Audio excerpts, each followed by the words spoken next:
అతిగా ఆలోచించడం ఇక దీనివల్ల చాలా మంది బాధపడుతూ ఉంటారు. దీని నుండి బయటపడే మార్గాల కోసం కూడా వెతుకుతూ ఉంటారు. ఇక ఇలాంటి వారు ఎంతో ఒత్తిడికి గురవుతూ ఉంటారు. చిన్న చిన్న విషయాలకి కూడా మనసుకు తీవ్రంగా తీసుకుంటారు. ఇక వాటి గురించి తీవ్రంగా ఆలోచిస్తూ ఉంటారు. వీరు ప్రస్తుతంలో జీవించడం మానేస్తారు. వారి లోకమంతా కూడా ఆలోచనలోనే సమయం గడిచిపోయింది అనే విషయాన్ని గడిచిపోయేంత వరకు గ్రహించారు. ఇక దేని గురించి కూడా చింతిస్తూ అతిగా ఆలోచిస్తూ ఉంటారు.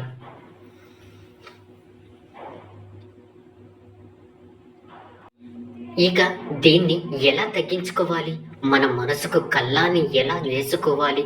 మనసు అనేది ఎప్పుడు కూడా ఆలోచిస్తూనే ఉంటుంది.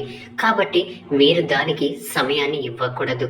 ఎప్పుడు కూడా మనసు అలాగే మెదడు ఇవి రెండు కలిసి ఒకేసారిగా ఎప్పుడు పని చెయ్యవు, పని చెయ్యలేవు కూడా.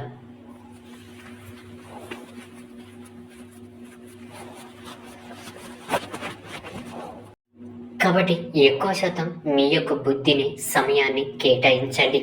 ఏదో ఒక పని కల్పించుకోండి. చదవండి, ఆటలాడండి, లేదా ఉద్యోగానికి వెళ్ళండి.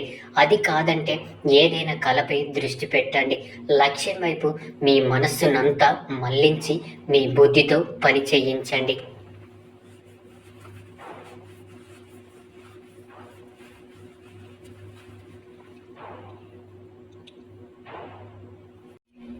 ఎవరైతే ఏది చెయ్యకుండా, ఏ పని లేకుండా ఊరికే ఉంటారో వారికే ఎక్కువగా అతిగా ఆలోచించే రుగ్మత ఉంటుంది. చూడండి, మనసుకు తీసుకుని ఏదైనా సరే అది ఎక్కువగానే ప్రభావం చూపిస్తుంది.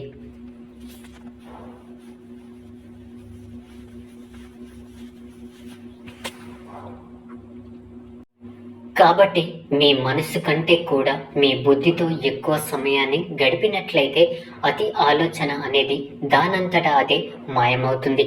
అక్కర్లేని కోరికలు, ఆలోచనలు ఎలాంటివి అంటే మీరు ఎప్పుడైనా గమనించారా?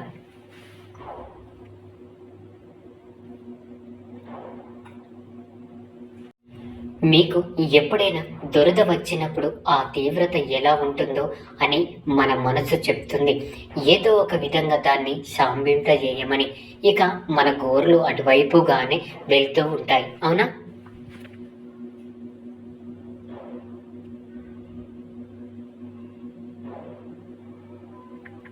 కానీ మనందరికీ తెలుసు, ఆ దురద యొక్క తీవ్రతని తట్టుకోగలిగితే దానివల్ల వచ్చే సమస్యలు ఇక దురద కూడా దానంతట అదే వెళ్ళిపోతుంది అని. కానీ మనం ఆ దురదని మళ్ళీ మళ్ళీ రెచ్చగొడుతూ ఉంటే అది ఒక పుండుగా మారి ఆరోగ్యానికే సమస్యగా.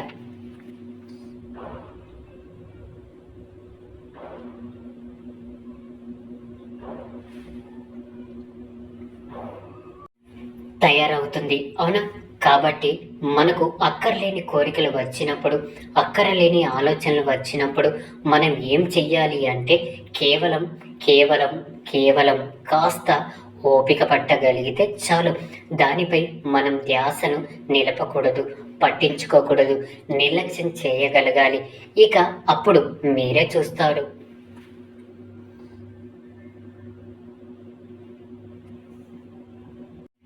అక్కర్లేని ఆలోచనలు ఎలా అయితే వచ్చాయో అలాగే వెళ్ళిపోతాయి. గుర్తుంచుకోండి, మన జీవితంలో మనం దేనినైతే నిర్లక్ష్యం చేస్తామో, దేనికైతే సమయాన్ని కేటాయించాలి అనుకోమో అది తప్పకుండా మన నుండి దూరం అవుతుంది.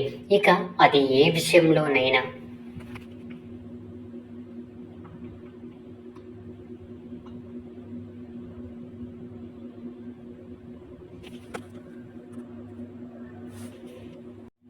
అర్థమైంది అనుకుంటా.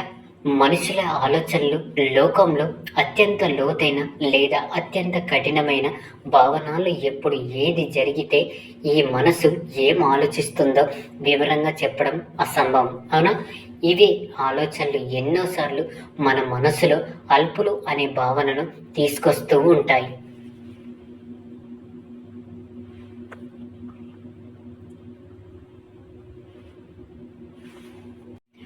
మనం ఎప్పుడు కూడా ఉన్నత స్థాయిలో ఉన్న వ్యక్తులను చూస్తూ ఉంటాం, వారి జీవితాలను విశ్లేషిస్తూ ఉంటాం.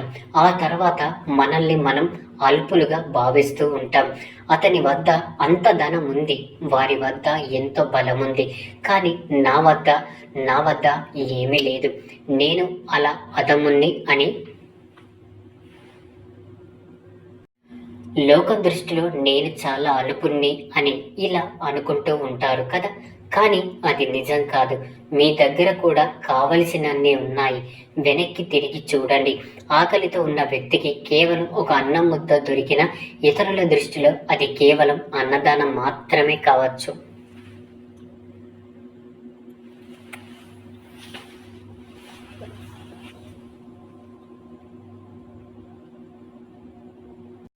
కానీ వారికి మాత్రం ఒక పూట భోజనం అవుతుంది. అందుకే మనసులో అల్పులం అనే భావన ఎప్పుడు కలిగిన మీ వాళ్ళ వైపు చూడండి, వాళ్ళని గమనించండి, మీకు విశ్వాసం కలుగుతుంది. ఈ లోకం దృష్టిలో మీరేమి కాకపోవచ్చు, కానీ కొందరు వ్యక్తులకు మాత్రం మీరే వారి యొక్క లోకమవుతారు. మీరే లోకమని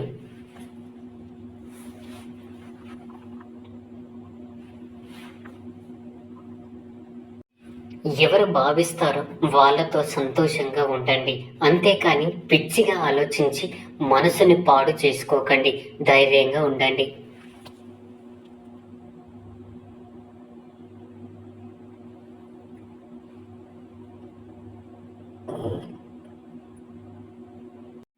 మీ జీవితంలో ఇద్దరు వ్యక్తుల్ని ఎప్పుడు విడిచిపెట్టకండి, అలాగే బాధ పెట్టకండి. మొదటి వ్యక్తి నిన్ను గెలిపించడానికి నీకోసం అన్ని కోల్పోయిన మీ యొక్క తండ్రి. అవును, మీ తండ్రి మిమ్మల్ని గెలిపించడానికి ఎన్నో నిద్రలేని రాత్రులు గడిపి ఉండవచ్చు. అలాంటి తండ్రిని మీరు ఎప్పుడు కూడా బాధ పెట్టకూడదు.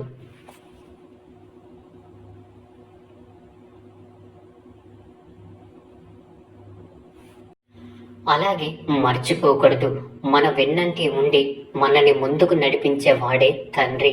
మన కోసం ఎన్నో కష్టాలను, ఎన్నో బాధలను, అవమానాలను ఎదుర్కొని అవి మనకు ఎప్పుడు కనిపించకుండా దాచి కేవలం సంతోషాలు మాత్రమే మనతో పంచుకొని ఉండేవాడే తండ్రి. అలాంటి మన కన్న తండ్రిని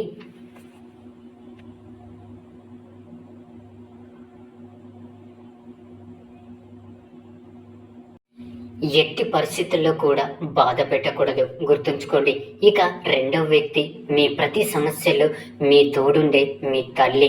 ఏ కష్టం వచ్చినా కూడా మొదట మనకు గుర్తొచ్చేది మన అమ్మాయి, అవునా? అమ్మ అంటేనే అందరికీ కళ్ళల్లో నీళ్లు తిరుగుతూ ఉంటాయి.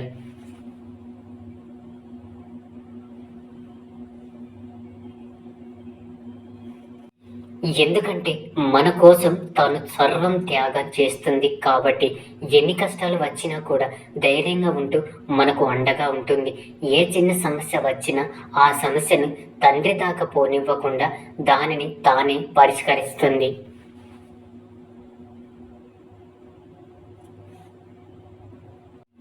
అమ్మ మనకు జన్మని ఇవ్వకపోతే అసలు మనకు ఈ జీవితం ఉండనే ఉండదు. కాబట్టి అలాంటి అమ్మను ఎప్పుడు బాధ పెట్టకండి. అర్థమైంది అనుకుంటా. ఇక అందరూ నాతో పాటు ప్రేమతో ధ్యానించండి. రాధాకృష్ణ, రాధాకృష్ణ, రాధాకృష్ణ.